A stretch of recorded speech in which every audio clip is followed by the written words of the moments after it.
I'd like to call the meeting to order. Please rise for the Pledge of Allegiance. Allegiance to the flag of the United States of America and to the republic for which it stands, one nation, under God, indivisible, with liberty and justice for all. Welcome to the City of Half Moon Bay's Planning Commission meeting for Thursday, October 24th. Bridget, can we get a roll call, please? Yes, Commissioner Reddick. Here. Commissioner Gorn. Here. And Commissioner Hernandez. I am present. Vice Chair Johannes and Commissioner Gossett are absent this evening. Thank you. Can we get the approval of minutes? We have no approval of minutes this I didn't evening. think so, so Yeah. I was surprised that was still on the agenda. I could do it in 2 days, but. Okay, very good. Okay, so we'd like to move to the first item, which is 1A. So before we, Before we do that, we have public comment for anybody who wishes to speak on an item that is not on the agenda. Let me just check online. I have no one online raising their hand either. And then Bridget, do you want to walk through the accommodations for tonight? Yes. Good evening and welcome to this evening's meeting, our special meeting of October 24th, 2024. We're broadcasting live on Pacific Coast Web TV and Channel 27. We also have Spanish interpretation this evening, and we will be allowing public comment. We just did with general, and then we'll continue on general or comments given at the specific item. Those speaking on the item in public will have 3 minutes to give their public comment. Those in person will be chosen first and then followed by Zoom. We had one correspondence which I forwarded to the Planning Commission this afternoon, and that's all we've had since the project's been released, agenda's been published. I think that's all I have, and we just need to remind ourselves to designate a chair this evening since we do not have our chair here. Okay, so I don't know if we need to acknowledge. I am the acting chair for this evening. Okay, thank you. Okay, so let's move on to item 1A.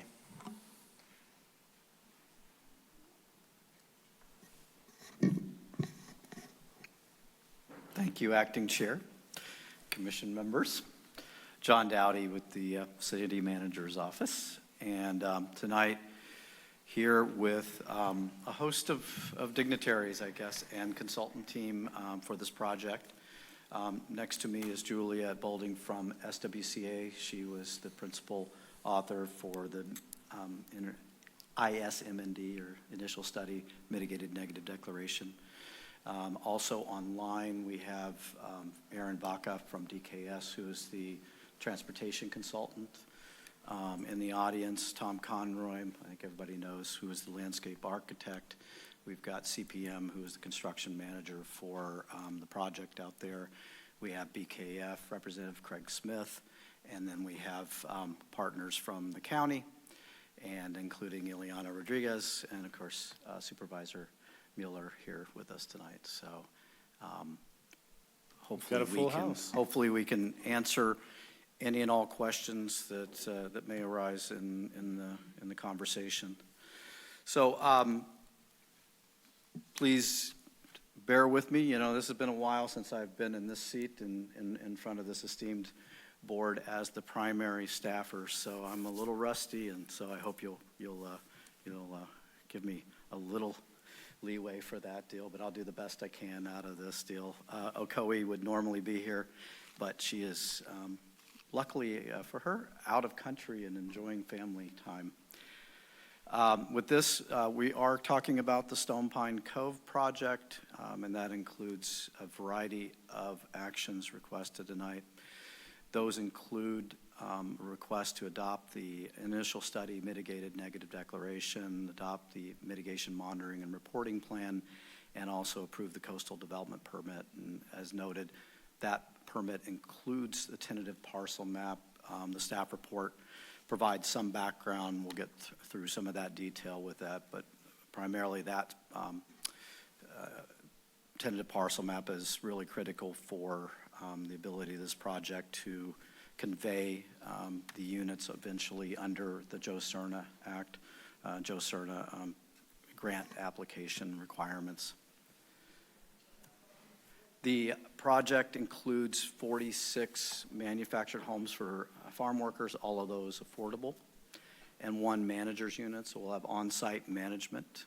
We'll have a management office unit there as well, and then obviously other site improvements, utilities, public neighborhood park, private open space, and as indicated, the tentative parcel map creates 2 additional parcels for a total of 3. We have 1 existing parcel, assessor's parcel number.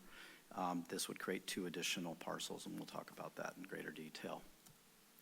Location, I think goes, don't have to spend a lot of time on this, but it's at the current terminus of Stone Pine Road, and with improvements already, some in place now under the prior coastal development permit for the city's corporation yard at the very end of this.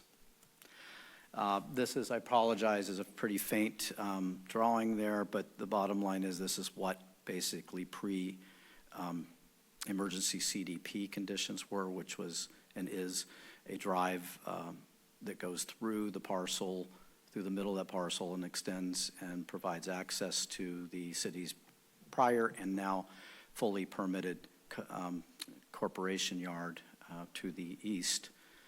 This includes the mitigation measures that were provided as part of this, including the frog conveyance way, the frog tunnels, and other exclusionary fencing that was placed in conjunction with that project.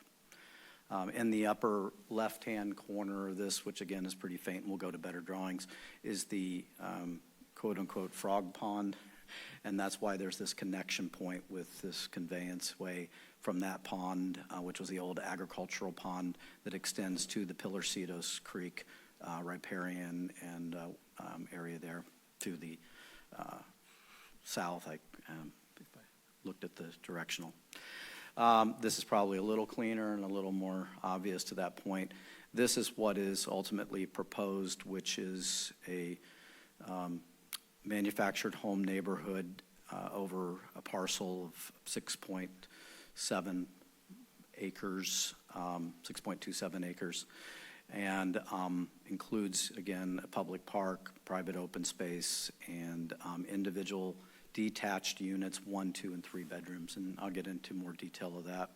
This includes then the extension to the city's corporation yard, and if you look at the furthest extension under this map, you'll see that that also provides access to what is now requested for parcel 3, which is the conservation easement parcel and trail easement parcel that was part of the post requirements for sale, for purchase and sale of this property in 2020. Currently, this site is under construction, so obviously this is a very unique circumstance, one and only circumstance in the city's history, and I think within the coastal zones area. So it has made the initial study an interesting path, trying to address issues that somewhat had been addressed already, dealing with issues that were being addressed, and also recognizing that really the initial study and mitigated negative declaration really needed to look at a baseline, which was pre-development phase with this. So I apologize for the challenge. It was a challenge for our consultant. It was a challenge for staff, and I'm sure it was a challenge just trying to figure out how to deal with that, but that's where we were left kind of with that process. Background, and I won't go through these in detail. I think the key piece to this is the January 23rd of 2023, which was the mass shooting incident, and that really was a kind of a key piece to this point. Leading up to that point, there had been conversations, there had been studies, there had been some feasibility work, which had ultimately identified 880 Stone Pine as a potential site for affordable housing. And the incident in January certainly flipped everything on its ears, including the community itself, those lives of many families involved in that, and also basically precipitated a lot of conversation about how do we deal with housing issues for our farm worker community. The emergency coastal development permit was issued in December 11th of 23, and we did report back to the commission that we had issued that. A notable also date to that was the September 3rd was the initial study and mitigated negative declaration was filed at the state clearinghouse, so that kicked in the 30-day review process by the state agencies, which is important. So how did we kind of get here with the emergency permit? I'm not going to read all of this, but the bottom line with the concurrence and work through with the Coastal Commission staff, it was determined that the fact that we'd had this incident, that we had major displacement of households, that we have an existing crisis for farm workers and difficulties with housing, that we could proceed through with an emergency coastal development permit. And yes, this was a unique and hopefully a one-time event for anyone in the state to have to respond to a mass shooting within the coastal zone and dealing with these types of issues. As noted, this was issued and you were given notice to that effect. And under the municipal code, 1804020, basically we're required to come back to you with a follow-up CDP, and that's why we're here with that. I will note for the record and for the commission, we in the city, as a city and the county, have provided emergency housing support to all of the families displaced during this incident, continue to do so. And just this last year, basically running through roughly March of this year, we funded, along with philanthropic giving in the city, about $800,000 in funding to keep these folks in emergency housing. It's critical for this project, and one of the crazy, kind of issues with this was, and why the emergency CDP was initiated, was to get housing as quickly as possible out there for those families displaced and reduce the cost to everybody in that process as well. So that's one piece of the equation. Since the emergency permit was issued, much has been going on. We did go through extensive construction permit review, went through our engineering, went through county public works and engineering, has gone through all of that work. A lot of work has been completed. You've seen some of the pictures. There'll be a few more pictures.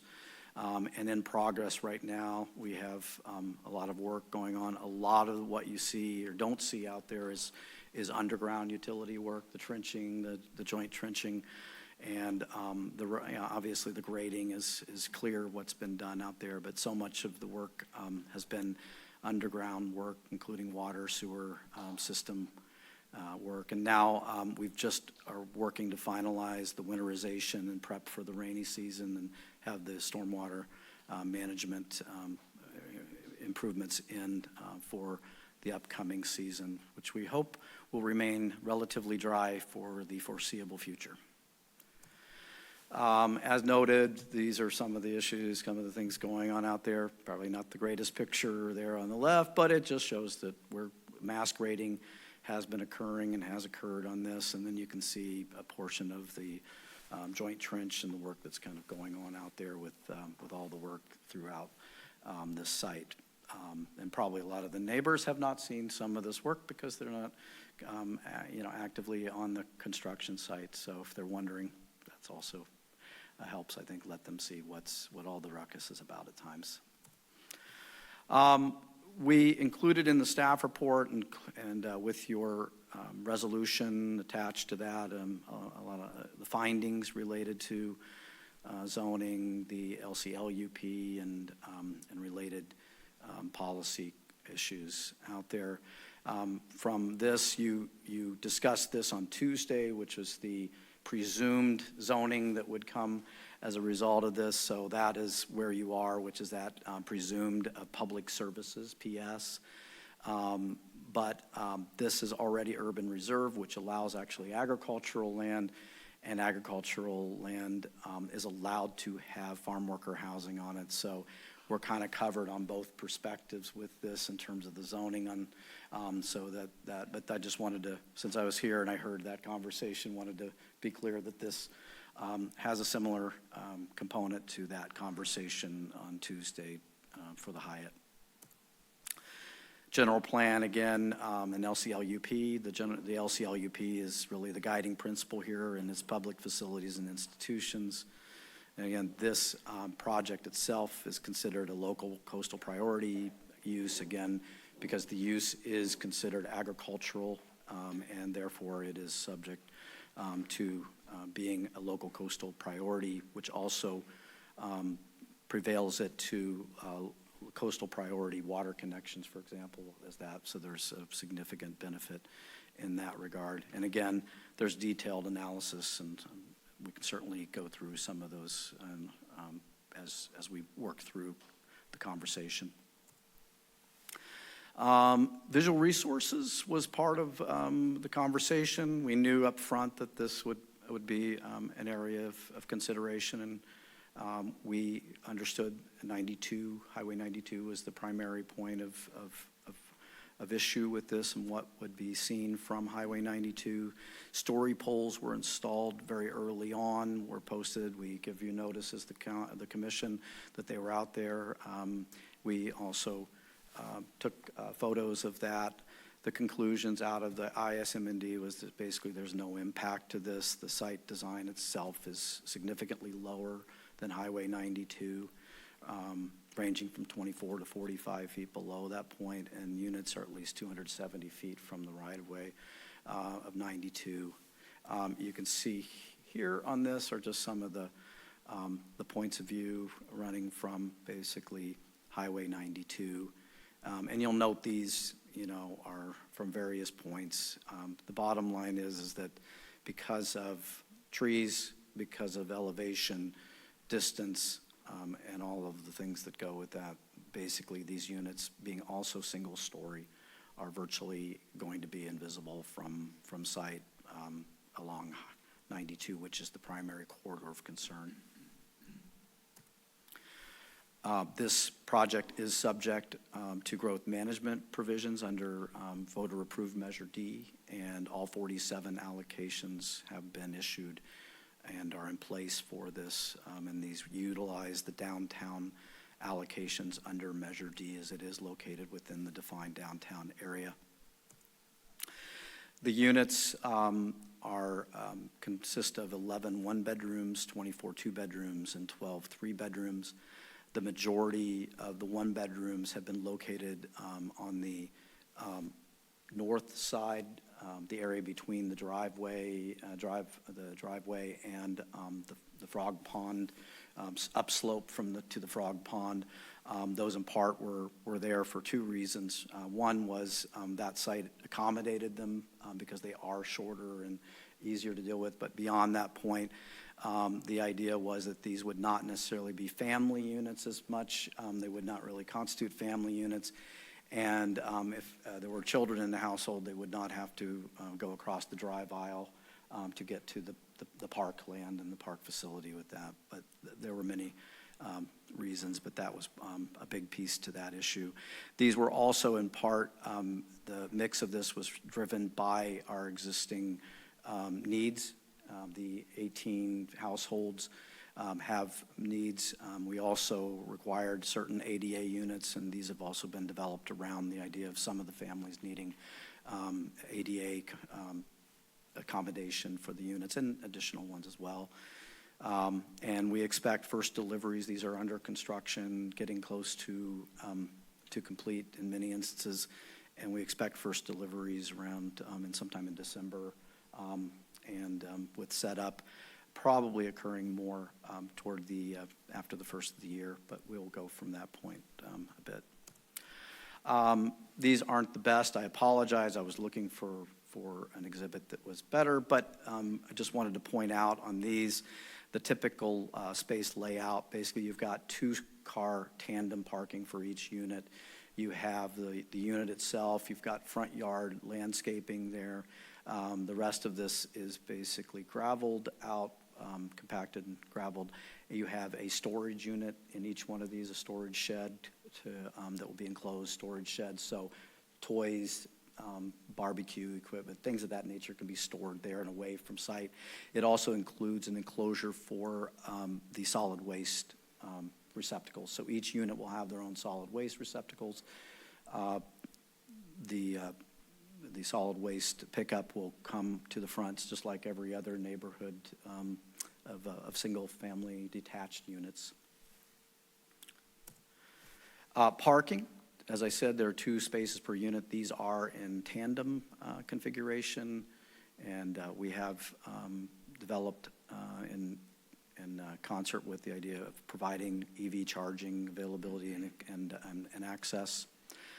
And visitor parking is in place there, including EV spaces, accessible spaces, and a van accessible spaces required by ADA and Title 24 of California.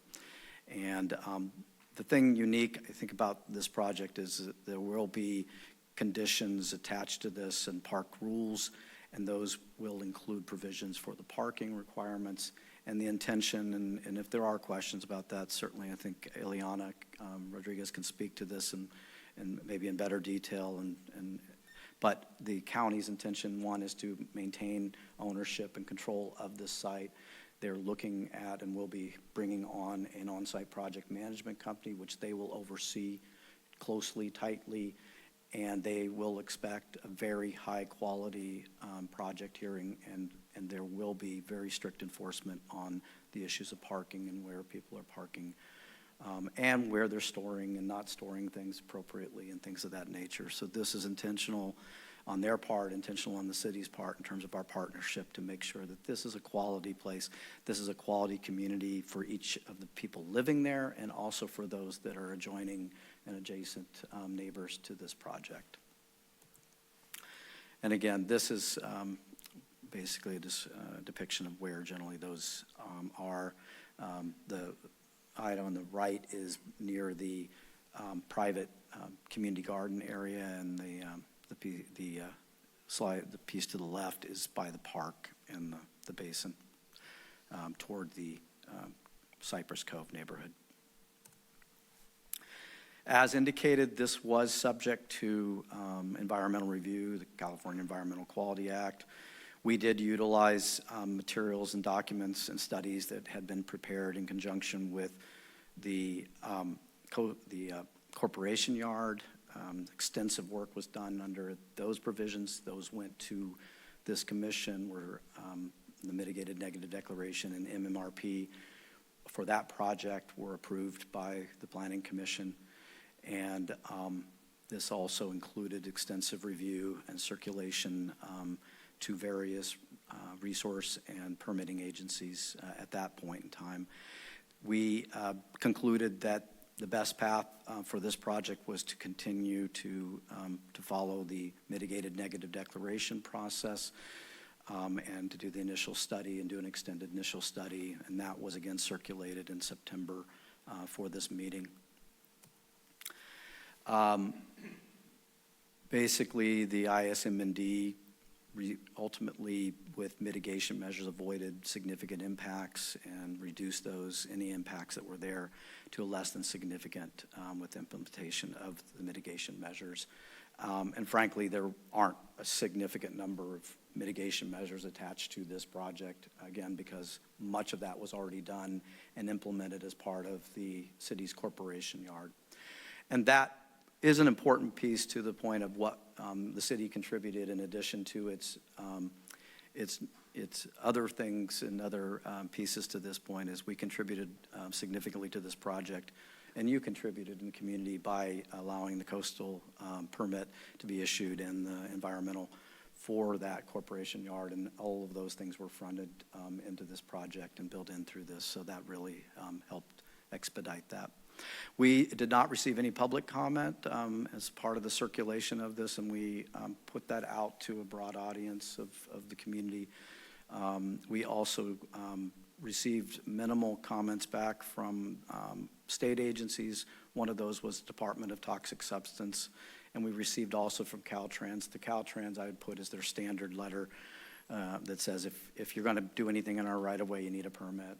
The DTSC was a little more involved, and Juliet worked closely on preparing that letter and worked with also our consultants through evaluating subsequent all the various studies that have been done on that, and I think we're comfortable with that this does not in any way substantively change the conclusions of the initial study and mitigated negative declaration. And again, as always, when you have a mitigated negative declaration, you must have this monitoring and reporting plan, and that's included. And the city and county will be responsible for this MMRP in perpetuity.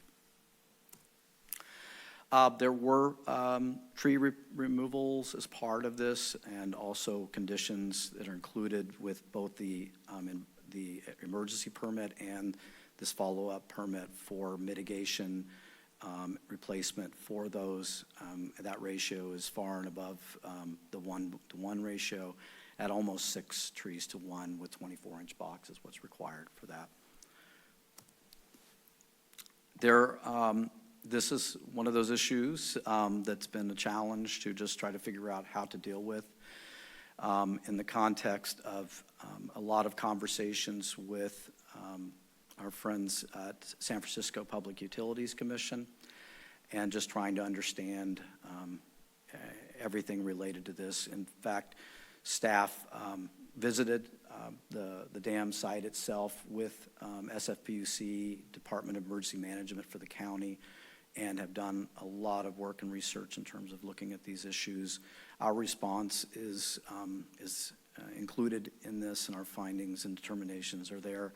And there is a condition of approval that includes a responsibility for the city, the county, and the management company to ultimately implement an emergency response plan for this neighborhood, and to practice that and prepare for any eventuality that could come in the very, very, very, very unlikely scenario of dam failure.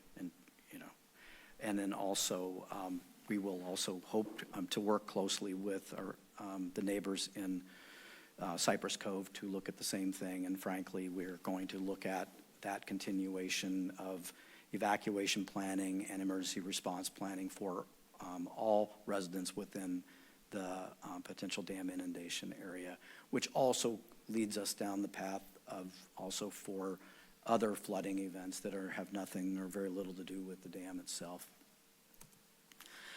As indicated in my earlier remarks, there is a tentative parcel map proposed for this project. Parcel 1 being the site of the housing project, 6.87 acres.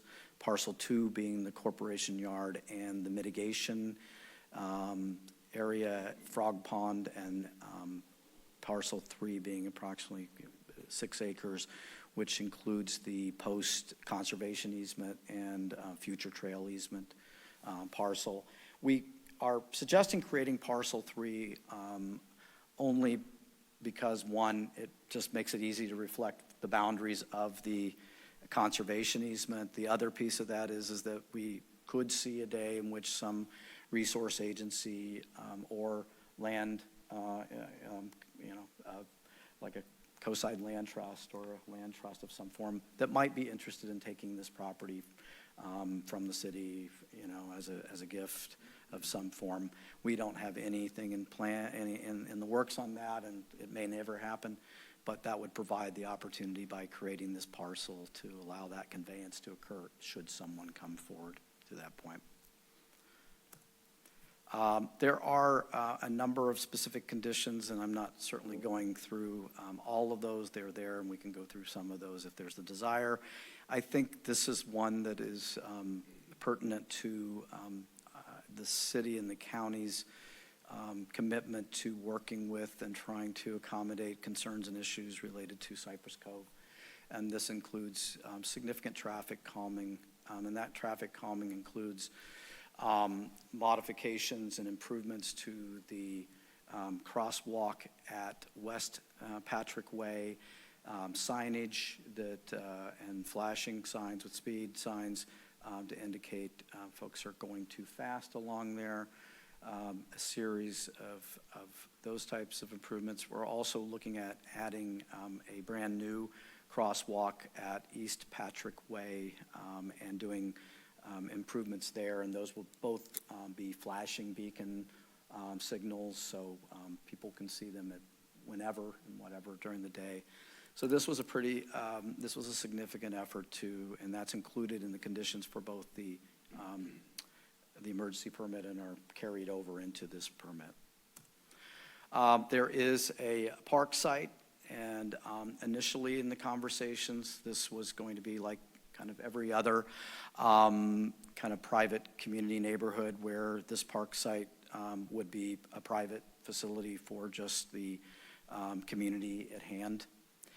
And through, I think, a great conversation and a commitment to the community, we ultimately landed as the city that it made far more sense to make this park a public park, allow this neighborhood to integrate and collaborate and play together, frankly, with the adjoining neighborhood, particularly in Cypress Cove, who have kids and grandchildren and things of that nature that come around. This, as noted in the report, would also be available for bike and walk up for other folks. It will be a public park, and the city will maintain this approximately 24,000 square foot park. There is other area there, including the community gardens, which are purely private space for the residents of this project.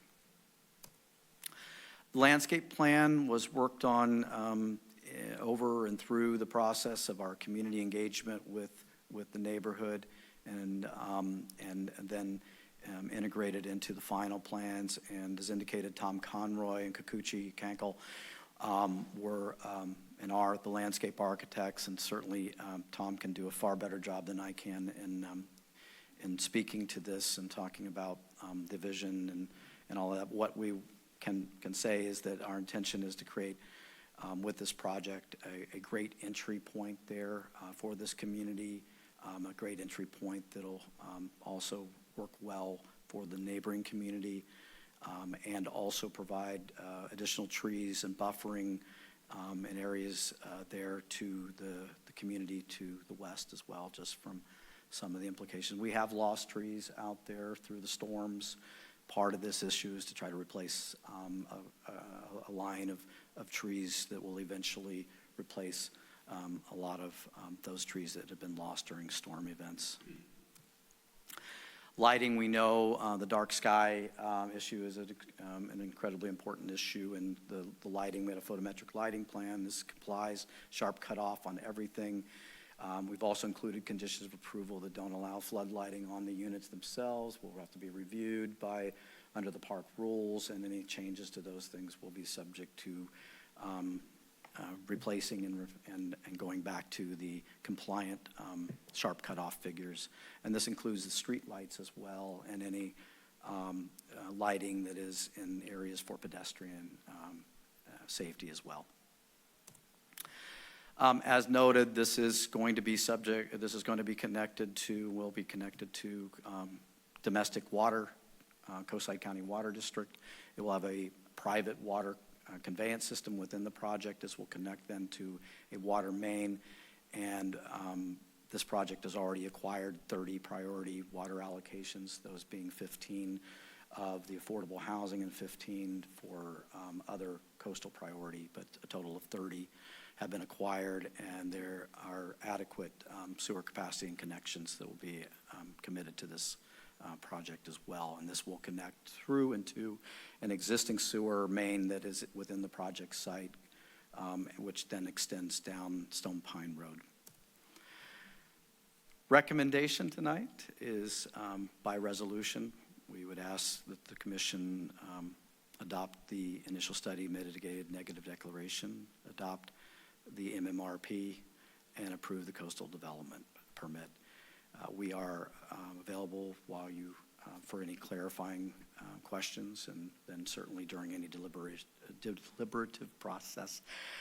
Again, we have our consultant team here who are able to come up and speak if you have specific questions regarding very specific issues. That concludes my presentation tonight. Thank you, John, for the excellent staff report and accompanying documents and the great presentation. I'm going to open it up for public comment, and by tradition, we typically invite the applicant and their representatives to speak if they wish to.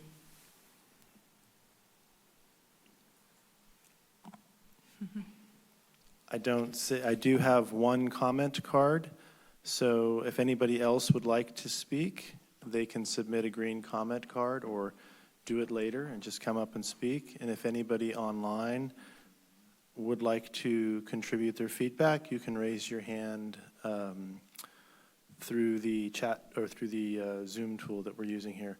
So the first person I have to speak is Ray Mueller, our county supervisor. Thank you. I just wanted to start off by thanking city staff, thanking Ileana Rodriguez at the county who's worked so hard on this project, and thank the contractors, and I wanted to thank you all. It's a tough job to be a planning commissioner. It's a thankless job. No one comes here to give you cards or roses, and you work hard into the night, and it's tough. I want you to know I'm grateful for it. Tonight, though, is a really special night. I know there's not like a giant crowd here throwing a party, but if you look back on where we started 2 years ago and the event that led to this moment, it's been a hard 2 years. As a county supervisor to watch, I love Half Moon Bay. I love the people here so much, and there's been so many, far too many stories about a shooting and about substandard conditions and things like that. And I'm just really looking forward to be able to tell a different story. And I think tonight's about that. I think tonight we get to tell a new story of renewal, of community, of strength of spirit, and of hope. And my greatest wish tonight is that when we all go home and our heads hit the pillow, we fall into a deep, fast sleep with the sincerity of spirit and peace of mind that comes that knowing that we made our community a better place today. I think that's what's here. I look forward to it. And I look forward that when I see you all crossing the street years from now, no matter what we're doing, I don't know if I'll be a county supervisor anymore. And God, I wonder if you think you'll still be a planning commissioner, that we'll smile at each other. And we know we did something that meant something for the community, Half Moon Bay and the coast side, and really the whole county. So thank you for your attention to this evening. Thank you. I don't see any other green cards or anybody in the audience. I do have one public speaker, or one speaker who's online, Paulette Eisen. Good evening, commissioners. Hold on. Paulette, hold on. Hold on one second, please. We're having some sound issues Yeah, here. I'm sorry. Something's not.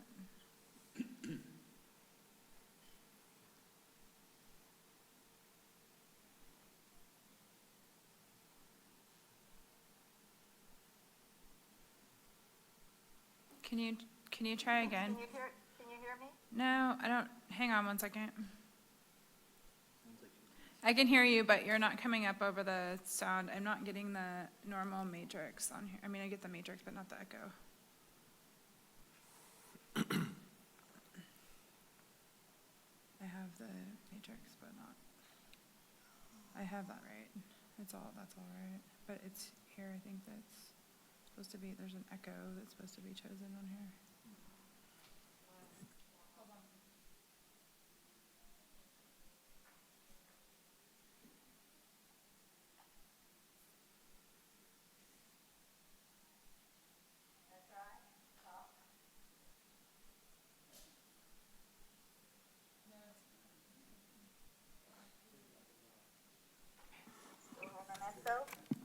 One moment, Paulette. We'll let you know when we can, Okay, all right. when we're ready here. We have our Key Club team working through the audio visual. It was all fine, so I don't know. This is matrix, but it's supposed to be echo. It's supposed to be matrix, echo. Just put that in the same system over there. It's probably not gonna work, but. Can you talk just for a second? Yep, what's Okay. testing? Can we just do that? You guys are, can see it? Okay, go ahead, Paulette. Okay, thank you.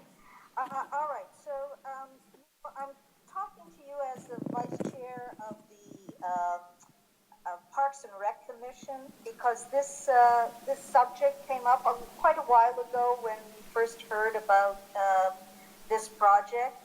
And, one of the things that I know we all discussed and agreed on is that to make sure that if there's like this somewhat planned community that's going to happen up there, that there are things for kids especially to do.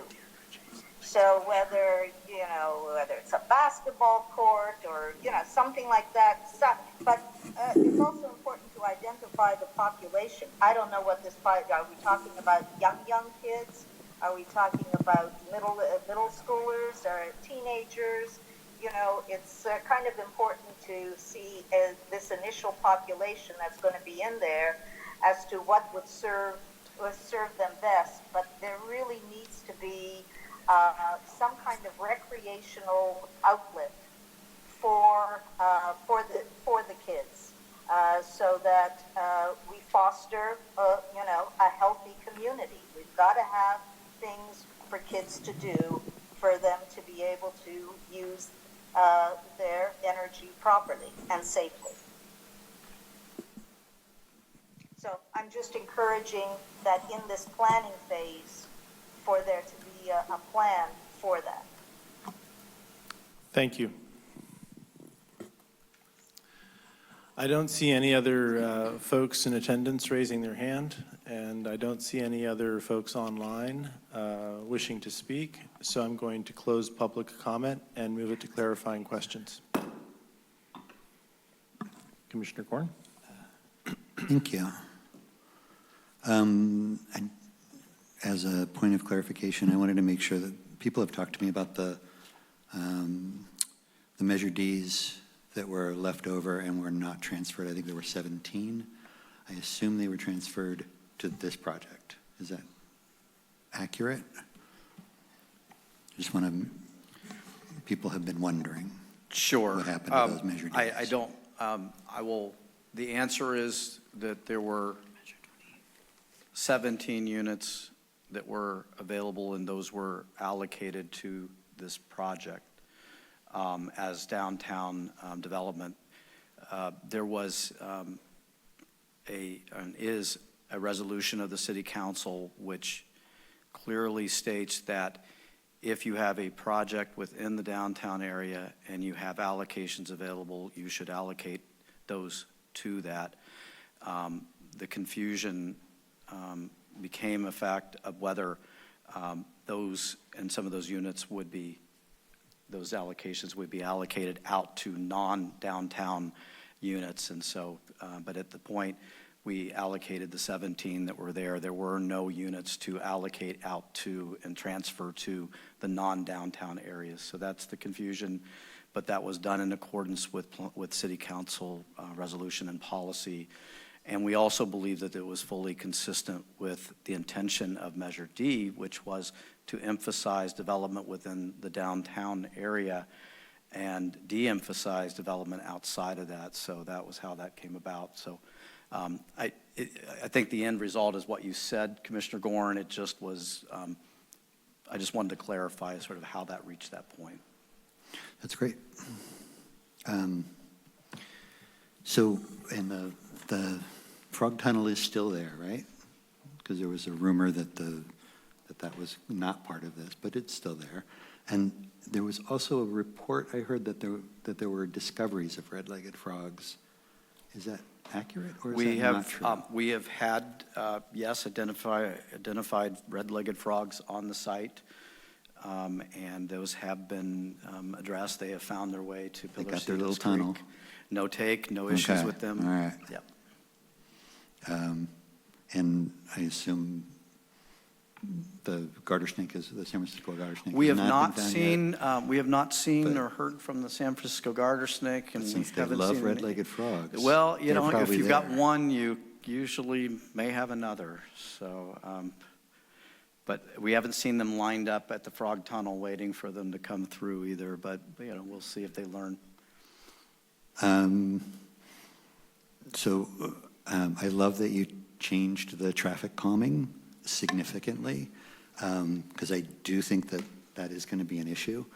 You know, when we talked at the last Planning Commission meeting about this, I don't actually know who brought it up, but somebody raised this idea of humps or bumps or whatever. I assume that can be added later if there is a problem, but I just wanted to clarify that that is the case, right? It's not, it's been considered. It was and is considered pushed to and, a possible future date. and not determined to be the most appropriate way. Yeah. But it remains, and the speed undulations remain a possibility for there and Okay. in any number of places. So,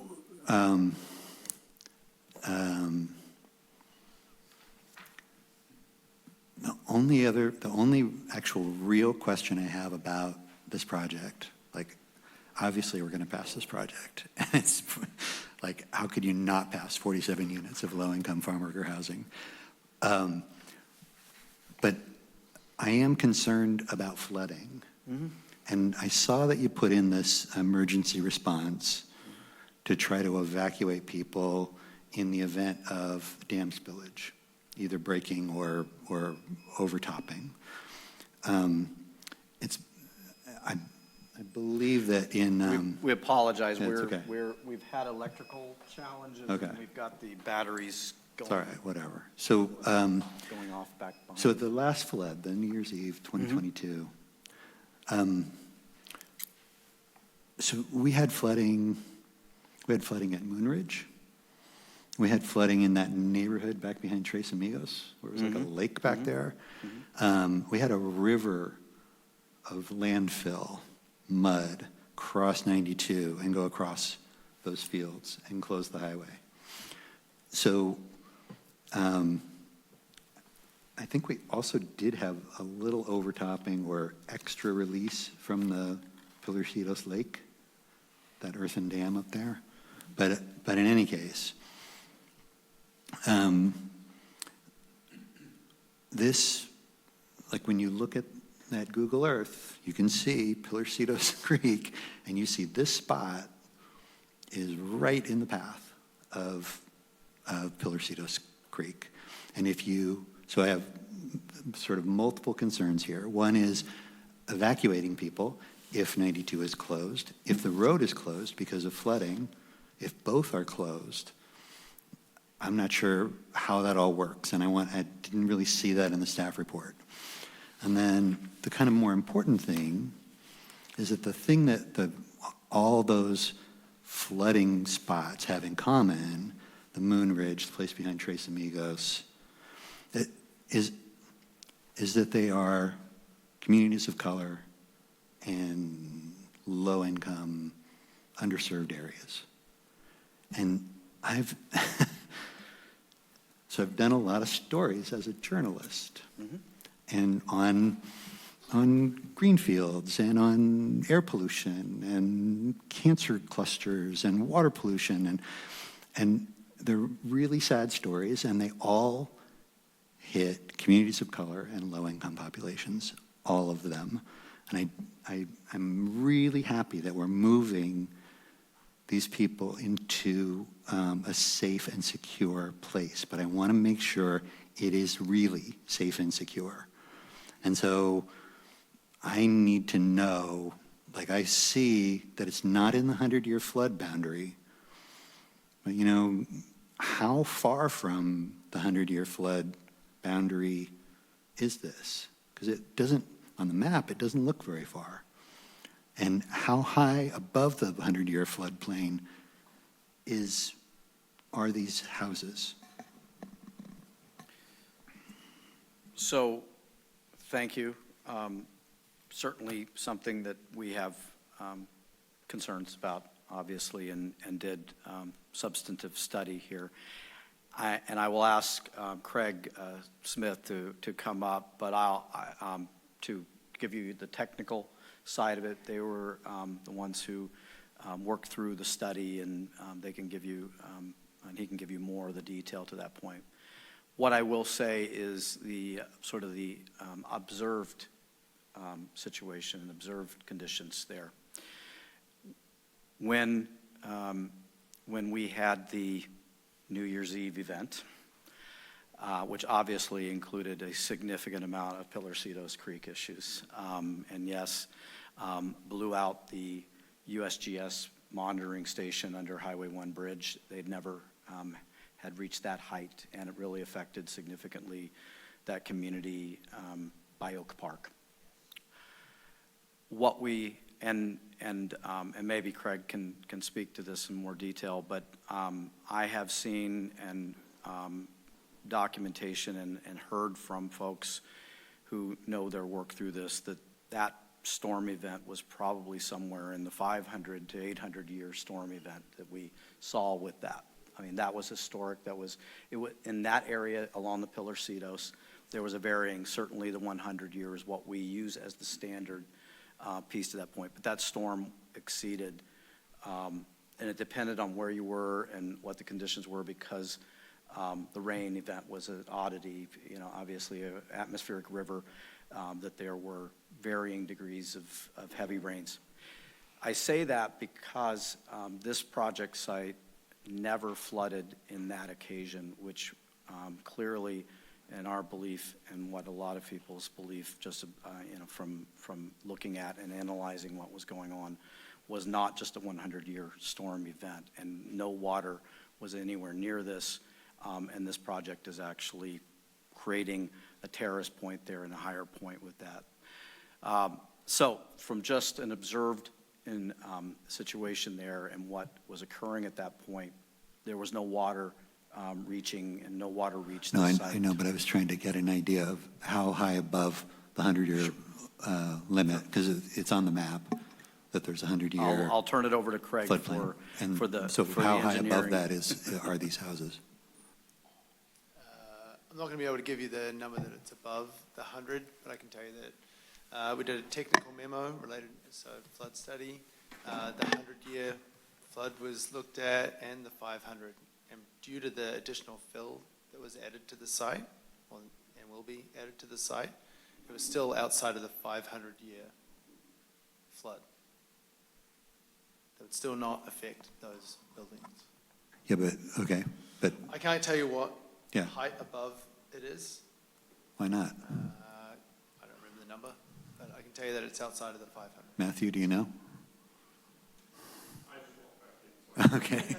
I'm just trying to find Why out don't we- how high above the 100-year We'll, floodplain is the housing. my suggestion, You don't could know. we, to the chair, is we'll pull that up, we'll get it on the screen, we'll talk about it, deal with it, if we can come back to that, we'll do that.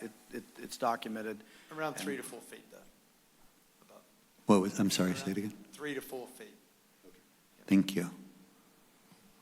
I just, Commissioner Reddick, do you have any other clarifying questions? No, that was it. Commissioner Reddick? Thank you. John, thank you for the excellent staff report and presentation. And you spoke to this, but just so it's clear in the record, you said that the county will be responsible for the hiring and supervision of of whatever the management entity is. Correct. Thank you. I'd be sure I understood that correctly.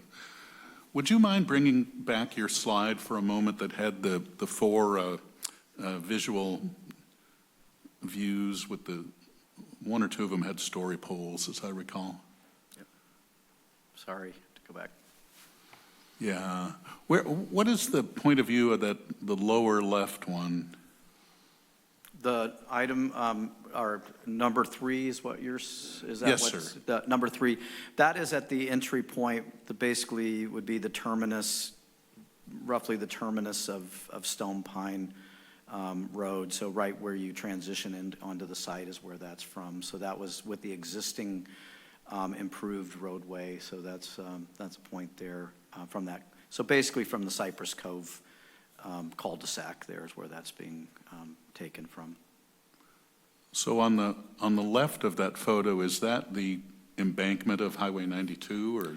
The left of that is the embankment for the driveway internal to the project. Oh, okay. And the frog tunnel, so you can see the fence along there and that elevation point. So just so you know, the frog tunnels could not be below grade. They would be stormwater drainage culverts, so everything had to be elevated to make sure that those were above and not conveying stormwater, but conveying potentially red-legged frogs particularly. Okay, thank you for that. And one more question, which isn't really germane to the CDP, but out of my curiosity, do we have any idea of when residents will first be able to enjoy this development? Well, let's just say that PG&E is an equal opportunity challenge for both affordable projects and public projects as well as private projects. The county and their team are working on trying to get an expedited construction for the infrastructure. The utilities will be in the ground, but there's the final work that have to be done. At this point, we are hoping for late March to early April as the start of move-ins. We're hoping maybe that can be compressed a little bit, but that's the likely, at this point, what we're looking at from best case scenarios from PG&E at this point. No, that'll be a very noteworthy achievement if that happens in that time frame. So thank you. That's all I have. I had an opportunity to visit the site today with John Dowdy and Mike Noce, and I got to meet with some of the folks on the project. You know, it's a little strange to have a project like this. I think Supervisor Mueller eloquently spoke about this. It would be great if we could turn a page on this sad chapter of Half Moon Bay and have a new beginning here. I think it's important for us it's an important opportunity. To follow up on what Commissioner Ruddick just asked, if PG&E had the power today, when would you expect the project otherwise be completed? I will defer to Mike Wasserman from CPM with that, but we were always on a schedule for move-ins in January to February, but I'll let Mike speak to that point. Thank you. Mike Wasserman, Capital Program Management, the construction manager for the Stone Pine project. So the schedule currently has been, significantly delayed due to the PG&E approval for all the underground infrastructure. Meanwhile, we have the approval, and that work is proceeding earnestly. We've been super lucky with the weather. As long as this weather cooperates, we need through mid-November to get the site, all the underground buttoned up and get the site rocked and ready for start paving. So the current schedule is pretty much now getting caught up. The housing is way ahead of the site. And so if everything goes per plan, we will be ready in March for energization, which will be required from PG&E. PG&E at our pre-construction meeting indicated that that's a long shot, more likely April. So we're looking around that March, April timeframe. Currently, we're doing everything we can to help expedite it and to see what kind of pressure we can put on PG&E to expedite getting it energized. So it's fair to say if the governor wanted to draw his attention to PG&E, that great. We'll leave it to our county supervisor to encourage PG&E to help us move forward with this. Okay, I got a couple other follow-up questions. There's a trail easement associated with this lot. Can you explain to me two things at a high level? What is the nature of the trail easement, and how does this specific project accommodate the requirements of the trail easement?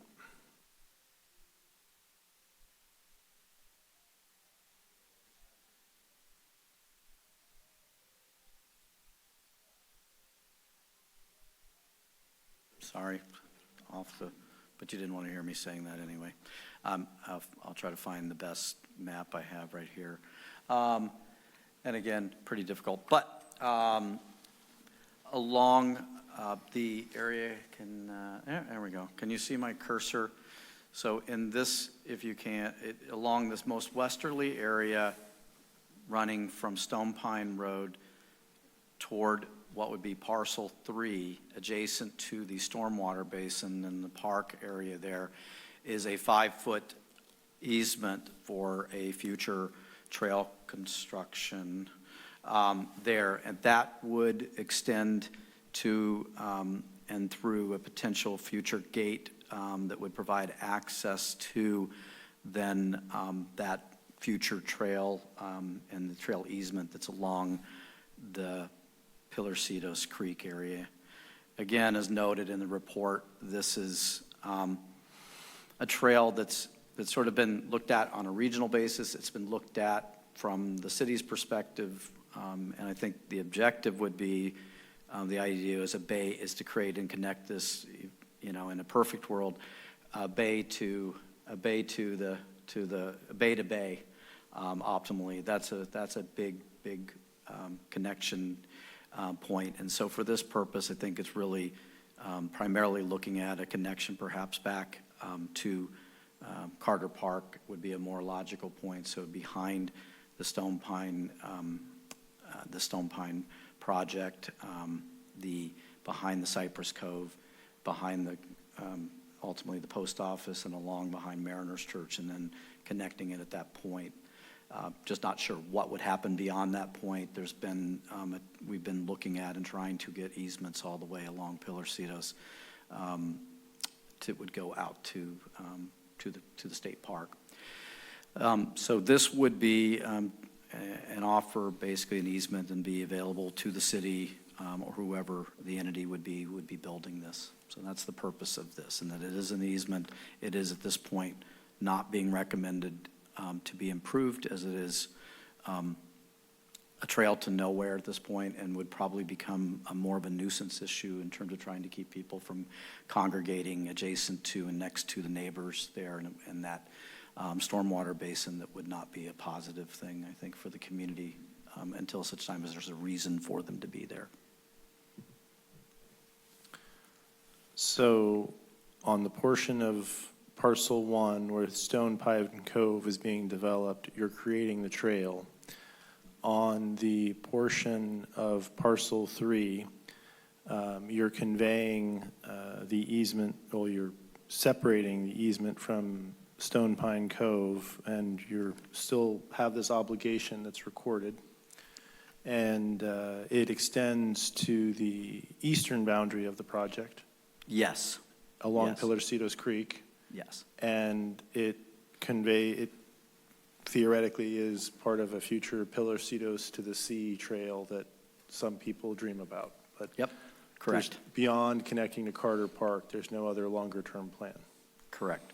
Okay. And just that this area, the trail easement is not in a defined spot. It is within the 100-foot conservation easement. Basically, the idea is roughly a 10-foot trail that would be somewhere in there, which would be defined at a future point, looking at what the most appropriate under the LCLUP policies and protective policies for environmental resources there, what would be the most appropriate place for that trail. But there's no trail along the There banks is being no trail proposed as along part there of this planned. project tonight? Nothing.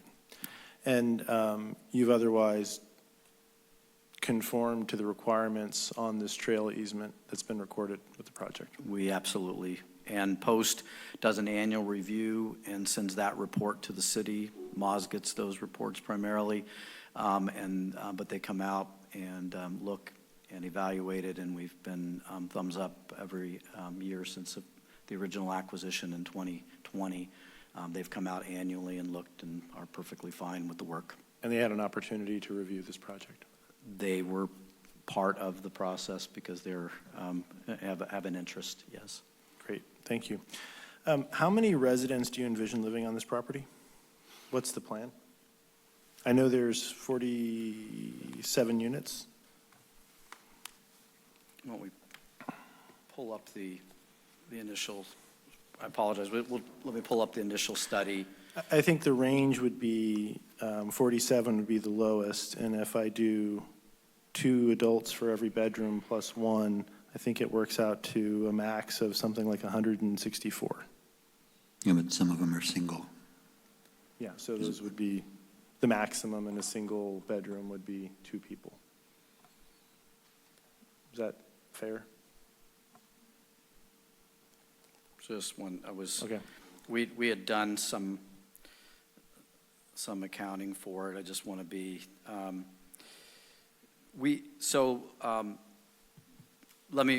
I'll first say this in terms of clarifying. Roughly half of the units are planned to be occupied by the existing families who are displaced, and we have a clear understanding and knowledge of what those family constitutes. There are a lot of individuals, shall we say, there. So there is an understanding there. I'll give you the number, if you were using standard sort of occupancy levels, the housing code levels. Mike did this calculation, and the maximum kind of from that perspective with the size of these units is about 230 residents at absolute maximum with that. We were looking at a number somewhat less than that, just from the context of knowing what the family makeups these. And unlike apartment projects, these are going to be ownership units, so there will be somewhat consistency among at least what we know of those likely future residents to be from those households. Obviously, households change a bit over time. Sorry to interrupt, but is there an expected number? You gave the max number, but there's an expected number. We were, the ISM&D looked at about 100 and let's call it 130 units, 130 persons or so based on what we know about the consistency of those households along with Okay. the mix. I have 2 other questions before we move to, unless there's other questions. One of them is, can you remind me how we are conveying these properties to other members of the community? I mean, the property currently sits on public lands, but can you just provide a summary of what the plan is? And you kind of alluded to it, but what is the plan to move these properties to private ownership?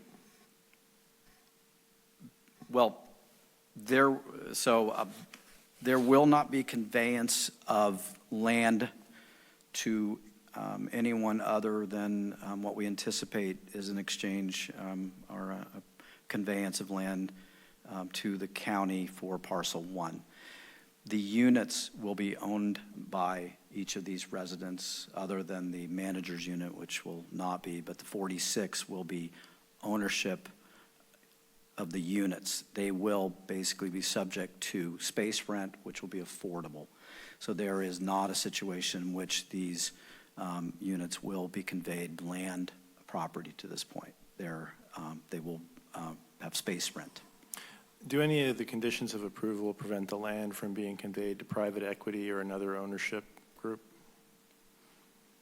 which often happens with mobile home parks? Well, no. This property is intended to be conveyed to the county and held by the county with an affordable housing covenant, which should control that issue. But certainly, I don't think there's any issue that the of applying such a condition on this, but I think the county can speak to the issue that they have no intention of doing otherwise. The issue is they have, with the Joe Cerna grant and any other grant that may come along, but basically at this point, even with the Joe Cerna, there are affordability covenants that extend well into the decades for required control of this property. Okay, great, thank you. We have a standard, do you have a follow-up question on that point? What's the standard for the amount of parkland we have per 1,000 residents? The guideline that's within the Parks Master Plan has been put at 5 acres per 1,000 population. And that's also comes from our local coastal land use plan. I think that informs. There is a provision the within the standard. LCLUP that also includes that as being a target, yes. I'm not sure how you got to the 20, and we have 24,000 square feet of space, of park space for this project. That's the number that was in the staff, approximately 24,000 square feet was the number in the project plan. 24,000 square feet, yes. Okay. I also understand as part of your effort to work as a good neighbor with the adjoining community, we as a city removed some of the more active spaces, including a half-court basketball court, so they wouldn't create a nuisance for the neighbors. Yes, the diagram that's showing right now shows what used to be a paved asphalt area that was intended initially for a sport court with half-court basketball. It evolved to perhaps just a flat area and has been now removed to be just green space area.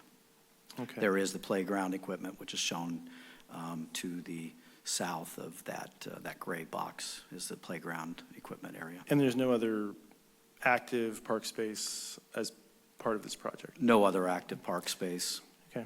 And then the last thing I have is I don't see any benches, picnic tables, barbecue grills, anything like that you often see in a planned community. Is there any future plan for that, or is there anything that prevents those types of things from being put in at a later date? There is nothing that would prevent that from occurring, and I do think that as this project evolves a bit, that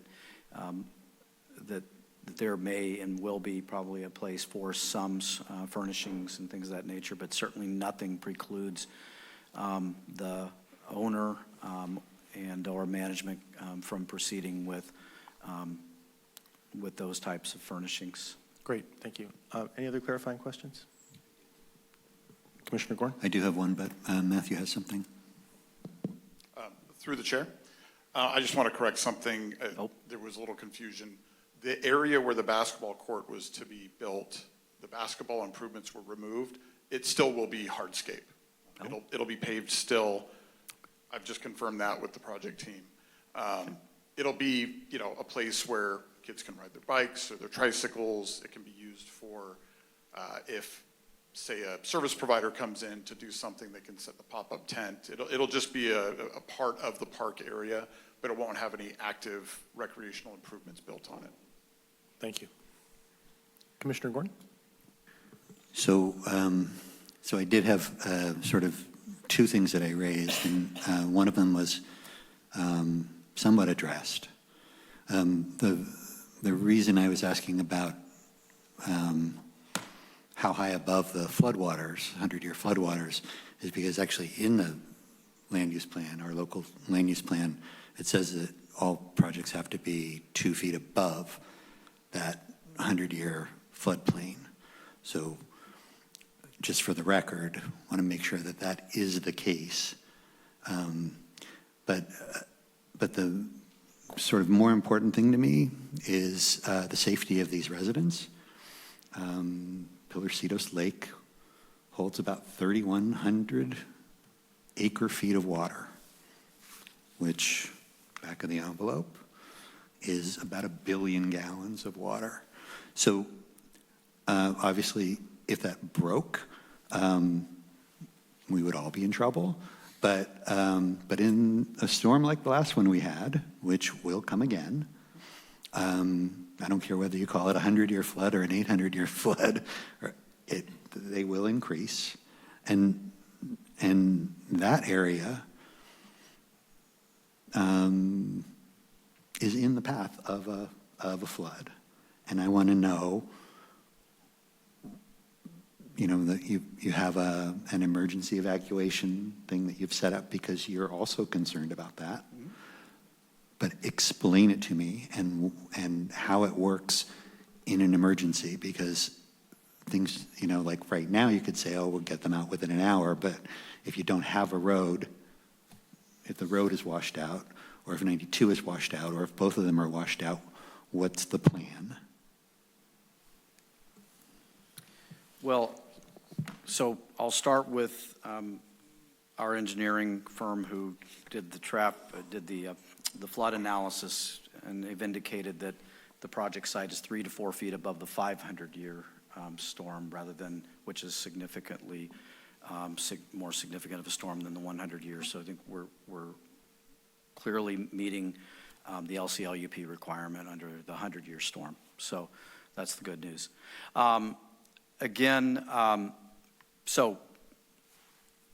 If I could just jump in for just a second and give you a pause. I think we're all subject to flood issues. I think you've answered the first part of the question, which is, hey, how far above the 100-year plane is it? We didn't get a clear answer, but we know that it's 3 to 4 feet above the 500-year plane, which should satisfy the question at hand. As a general matter of planning, this is an area that is subject to flood, but I guess the bigger question would be, when we do this project and it's been completed, is this project more likely to flood than an area that's downstream that already has, maybe it has a greater risk of flooding?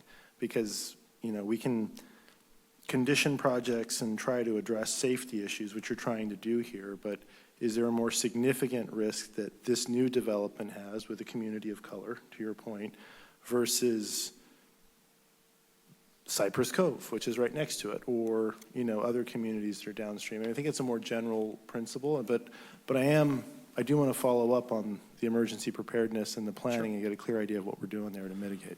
Well, and also when it does flood, because it will flood. And I don't know, I think it will flood, and I think we have to plan for the possibility that it will flood. When that wall of mud went across Highway 92, and I can remember there's the farmers standing there in their waders up to their thighs in mud, in debris. So if that happens, anything even remotely like that to this group, they don't have the means to fix it. So, explain to me what happens when there is a flood like that, both in terms of getting people out in an emergency and helping them after the emergency. Thank you. Thanks. Well, again, I will start with when we had those same floods that we're referencing. This site was high and dry first and foremost and was not impacted by those. And yes, there are changes that can occur, but just to be crystal clear on that. This project is not modifying the floodplain, is not modifying anything that would change the conveyance through that area. And so and this project is designed to not impact the downstream. So that was part of Commissioner Rick's questions and issues, I think, was one is, are we impacting anything? The answer is no. We're dealing with stormwater and collecting it and then conveying it at no greater than what exists pre-development. So it's post-development, pre-development. So we've taken care of that issue. We're addressing that issue. We've not modified the floodplain whatsoever. So if things happen downstream, it is because things happen downstream and there is a large wall of water. I don't know how to answer the question exactly in terms of predicting a flood of whatever condition with that. What I can say is that we are looking at the potential of basically having to move these folks and other folks out. We are developing that. We have an emergency operation plan. We're actually in the process of updating and modifying that, and we're working on those issues. We're working on the safety element, which we'll bring to the Commission and Council next year. We also have the local hazard mitigation plan that we participate with, and we're working with the County Department of Emergency Management just on a all hazards evacuation plan that'll include the entire coast side as well as the bay side. So everybody is sort of, and the stars are sort of aligned to look at this issue and address this issue on both a localized and a larger perspective to this issue. From the dam inundation perspective, one, and I hate to go through, at this point, but basically what has been described to the city in terms of the analysis that was done is that the analysis for what we're looking at is the worst case scenario of basically the dam gone. I call it, in my own mind, the Independence Day scenario, that the aliens basically shoot some kind of laser beam and evaporate the entire dam, and you have nothing holding back the water, debris, or anything with that deal, and even in the failure point, which would increase the time available to us. So that scenario is just the dam is literally evaporated and gone, and that's the scenario we're looking at with that, which puts it about 60 minutes or so of notice when that happens, and there is individuals up at the top of that dam there that are watching it every day and 24 hours a day, and there are also other electronic monitoring and things of that nature. So that from the dam inundation is a concern and issue with that, obviously, to that point. We are first and foremost trying to figure out what constitutes and what's the appropriate evacuation. And for most of our situations, it's evacuation and basically hunker down in place. This may not be one of those, and part of that issue depends again on what we're expecting. We have been looking and trying to get folks to put a monitor for Pillarcitos Creek up at the bridge on 92 up the way from that point. We're still optimistic that One Shoreline will fund that and put that forward, so we'll have additional advanced work. I just don't know how to respond in greater detail on this. Can I just, so first of all, I'm not talking about aliens. I think that San Mateo County has done a map, an inundation map, and if you look at that map, the inundation map, this parcel is part of that inundation map. And so it would be inundated if there was a crisis. And there was almost a crisis during the last storm because there was overtopping of that dam. That's a lot of water, and it's a lot of pressure on the dam. And I understand the county's working to make that safe and to not have that happen, and everybody's concerned about it, and that's great. But if it does happen, and this area is in the inundation path, it would be inundated. So if it is, what's the plan for this group of people? Since they don't have the means necessarily, they might not have cars, they might not have, they might be in wheelchairs. I don't know what they are, but they're going to need help. So that's what I'm trying to get. It was in the staff report a little bit, but I was trying to get an idea about what else is in there. So what you're looking for a more detailed explanation as to what the plan is going to be? I am. Or are you looking for a condition of approval that says before occupancy starts, we have a clearly defined plan? I just wanted an answer first.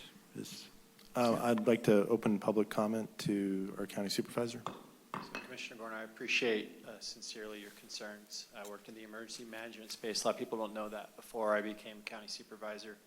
And actually, with respect to Pelositas Dam, I actually just in the last 2 weeks communicated with our Public Works Department and our Emergency Management Department about that. I appreciate the concerns you've raised this evening, and we'll bring them back to our Emergency Management Department to make sure that we have an evacuation plan that's been vetted should this circumstance occur. During those storms, I actually was down here in Half Moon Bay in areas where we saw that inundation, that water come through, and also was out in Moon Ridge. I remember vividly what you're talking about. Very much appreciate it, and I can tell you we'll have the county start to look at that immediately so that we're not facing that in some future event. Thank you. From a planning perspective, the county and the various agencies responsible for inundation, flooding, water control have had a chance to look at this. Have any of them given you feedback one way or another? This has been developed in conjunction with the county Public Works, and DEM has been familiar with and aware of this project. Okay, thank you. So I would just add that it's pretty clear we're approving this project, and I would just request that the city make sure that that these residents are helped in the case of an emergency, and that there is a plan in place. Thank you. Thank you. Any other questions? Do you want to, I'd like to move it, I'm going to close public comment. I'm going to move back to discussion. I'll start with Commissioner Reddick. Well, I share the concern about the floodplain, but yeah, the steps that we just discussed would be important and appropriate. Other than that, I'm all in favor of this project. As I said, it'll be a wonderful accomplishment if it is available to house the people who sorely need it as quickly as it may be. But I'm prepared to vote in favor of it now. Commissioner Gordon? Well, government moves slowly, and it's very impressive how quickly we've gotten here. And I'm grateful, and I'm sure the families are too. I'm also in support of this project. I think that many questions have been asked about the project during earlier study sessions, and I think I want to commend the county and the city for the diligence they've applied to this project. We do, for the folks following at home, we do have specific policies that govern our obligations from a planning perspective, specific to flooding, and I'm confident that those obligations have been met. I also agree with Commissioner Gorn that the potential for a catastrophic failure of an upland dam is not zero, and you know, it's a serious concern that I know folks are looking at, and I take it to heart that the county is going to be paying attention to it. I'm not sure if we need to add any other conditions of approval with respect to the emergency response. I think there is an emergency response there. I think it's adequate. I'm good. Okay. I do have some concerns about the amount of active public space. This is an ongoing issue in the community. The city has very few parks that they own, and we are below our current standard. We maybe have met the bare minimum under the standard when I do the math for 5 acres for 1,000 units. I think 24,000 square feet of a park would be what you need for about 110 people. My math could be slightly off there. But if 230 people were living here, which is the maximum occupancy, I think it would be, you could argue that it would be below our standards. So I know, I don't want to delay the project. I don't want to try to design something from the dais, but I would like to see if we could maybe set aside, when I looked at the site earlier today, I observed that there are some potential candidate sites where we could maybe reserve some space for a full court basketball court or some other type of activity that that community wants. And so, you know, if the city and the county were open to it, maybe we could just set aside some space for that type of activity and have it be something we look at a future date. Are you talking about within the courtyard? No, within the actual site. If you look at the Chair. Yep. Chair, if you, on the screen is maybe give you your point in light of the conversation we had. This was just an area that was contemplated as a potential to reserve.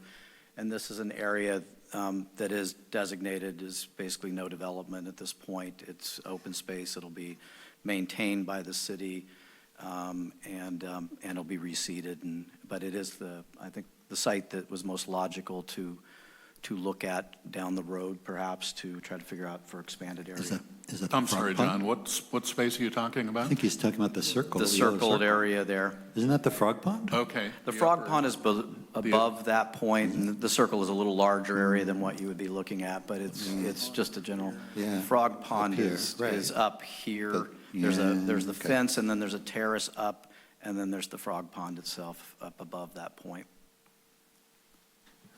I mean, personally, I think the site is so small. I think maximizing the housing was a smart idea. I don't see that there's a lot of room for active recreation so near an endangered species, but maybe if you wanted to take space away from the courtyard, you could do that at some point. No, I actually disagree with you. If I went on the site there, you've got 300 feet in one direction and 150 feet in the other. There is potential to do something. I'm not saying we need to require it right now, but there is a space there. There's some grading issues, there's some potential drainage issues that people haven't looked at from a design perspective. Okay, but we're not including that in our, as a condition of approval with this this slide that just happened to show up of potential future active recreation. We're not talking about that, are we? Well, I'm concerned. I have a question.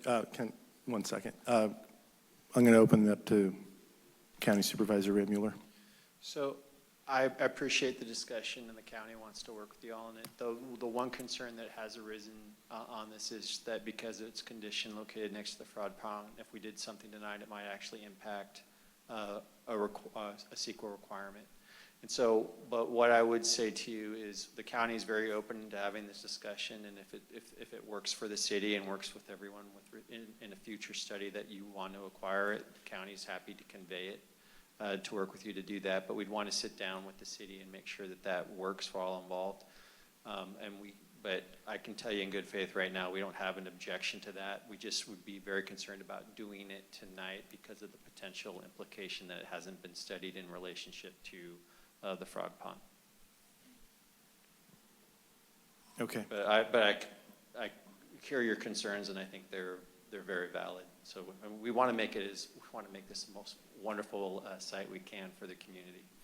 Yeah, and thank you for that. I think the concern is just making sure that we're conforming to the standard in terms of public space that's required for the project. And so I'd like to at least have language that recommends we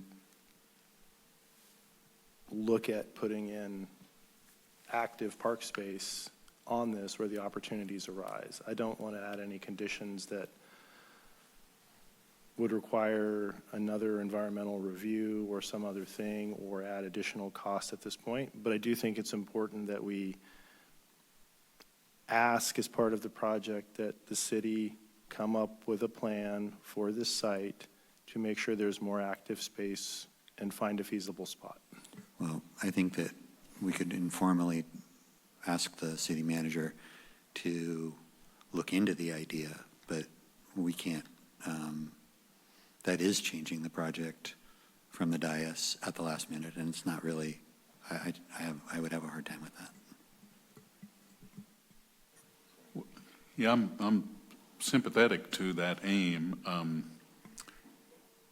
but I'm not having any strokes of genius at the moment of how to word it to make it practical, but without the complications that Supervisor Mueller just mentioned.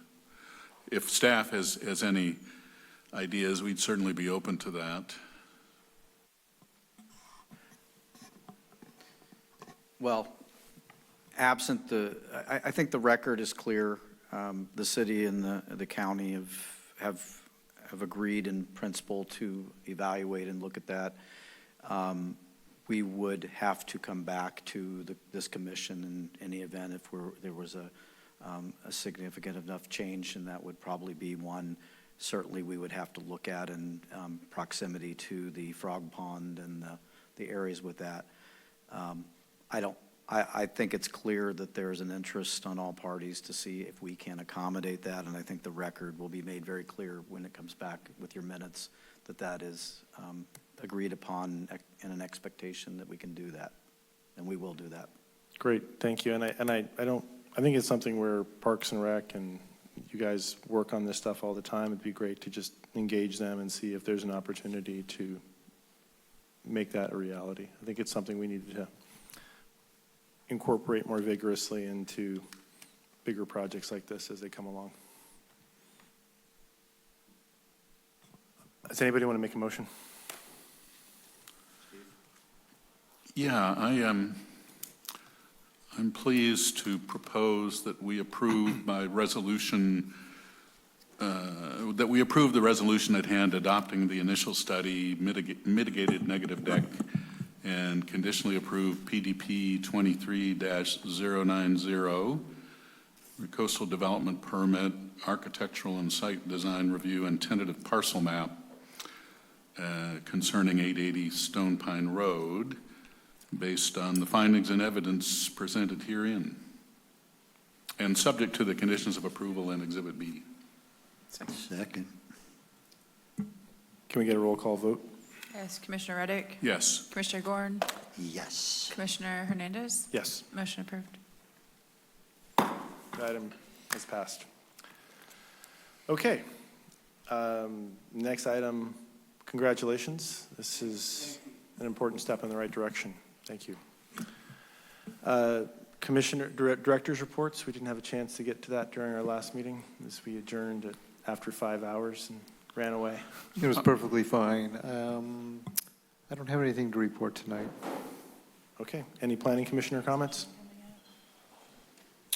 I wanted to mention a calendar issue if it's, well, maybe it's not a good time. Oh, please, bring it up. It's the perfect time. I haven't shared this with Bridget to date, but there's a pretty good chance I may miss the November meeting Tuesday of Thanksgiving week due to travels. That'll be good to know because we do need to schedule a meeting on that day. I don't currently have a travel conflict, but You do? do not. Do But not, okay. my schedule is often subject to change. I'll let So you we know. do have an update that we have November 12th is a joint study session with the AAC on the objective standards. And then we will have a regular meeting right after that. So just a short meeting, but we need to cover a couple of things. And then the 26th we need to as well. Oh, and I'm just thinking if you cannot attend that meeting, you could provide comments as well, I think, to inform the. For November 12th? For the 12th. Great. Sure. I'm sorry, yeah, there is a meeting foreseen for the 26th, Yes. but you don't know the agenda for it at this point. No, but I can get that to you shortly. We have a few things that we just need to move around, but yes. Thanks, thank you.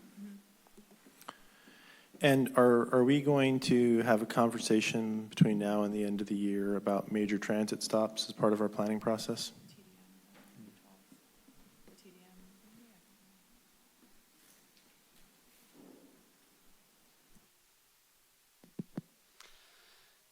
Good evening, everyone. Public Works will be bringing a transportation demand management project to present to the Planning Commission for input.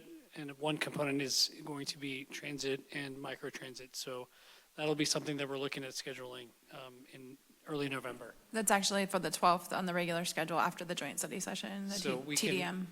that might be an opportunity to talk see what we have proposed as far as that TDM program that we're doing with the county. And we're seeking feedback so we can discuss that in more detail as well. Would that include the definition of a major transit stop from a planning perspective? Because that's one of the items that we've brought up and asked to agendize at a previous meeting. I think I can work with CDD and incorporate that into that if we can. We'll work on it. Thank you. Any other comments or questions from planning commissioners? I would just say that when we volunteered at Pumpkin Festival, the nonprofits were so happy because Pumpkin Festival was back, and it's like it's their year of income in 2 days, and it was just lovely to see. So thank you. As a parent of hopefully a future Eagle Scout, I can attest that the garlic fries pay for a lot of events for scouts and other people in our Pumpkin community. churros, baby. I do want to comment that I really appreciate the job the county did in balancing security at the event.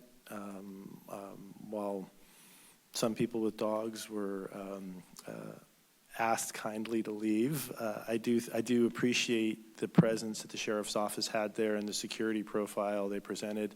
It was a little less scary than last year, but I definitely felt there was a strong presence, especially at the major entrances into the city. So I thought it was a fantastic event from everybody, but I just wanted to call out the great work that the sheriff's department and the fire department did there. Okay, with that. I was since Supervisor Mueller is still here, sorry I didn't do this earlier, but thank you for coming tonight, and thank you for all your leadership in this area. You're here. Can I get a motion? I move we adjourn. Second. All in favor? Aye.